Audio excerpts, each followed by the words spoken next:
लिए रखा जाता है। छठ पूजा में व्रती अपने संतानों की सुख समृद्धि और लंबी आयु की कामना भगवान भास्कर से करते हैं। आपको बता दें कि कार्तिक माह की चतुर्थी तिथि को पहले दिन यानी आज नहाए खाए है।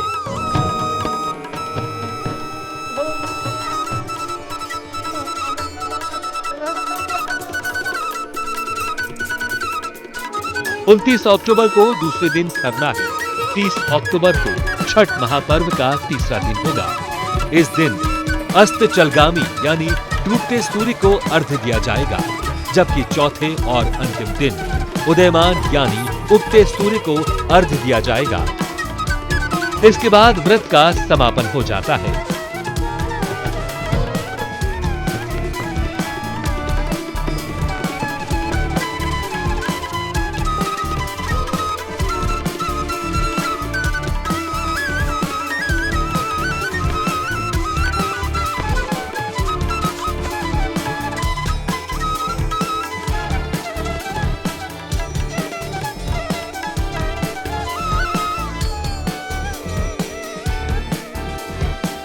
छठ एकमात्र पर्व है जो समाज में समरसता, प्रकृति से प्रेम, आस्था का सैलाब और मन की मुराद पूरी करने के लिए जाना जाता है।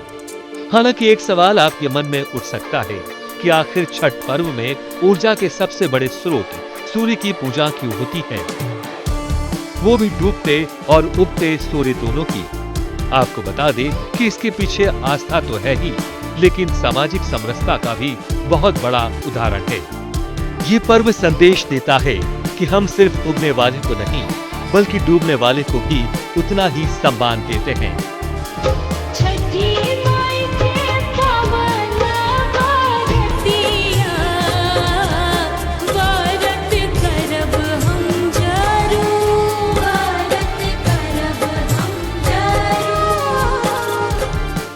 शायद दूसरे किसी पर्व में हम जिसको भगवान मानते हैं वो सामने नहीं होते, लेकिन सूर्य साक्षात सामने होते हैं। इसलिए छठ पर्व का महत्व और प्रभाव बहुत व्यापक है। महापर्व छठ की एक और खूबसूरती है कि स्त्री और पुरुष दोनों ही समान उत्साह से इस पर्व को मनाते हैं।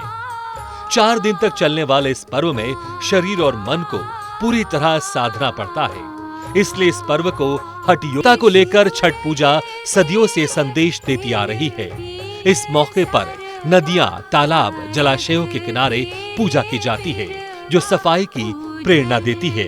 फलदायी पर्व का इतिहास देखें तो सतयुग में भगवान राम जब लंका से लौटे तो माता सीता के साथ उन्होंने सूर्यदेव की आराधना की।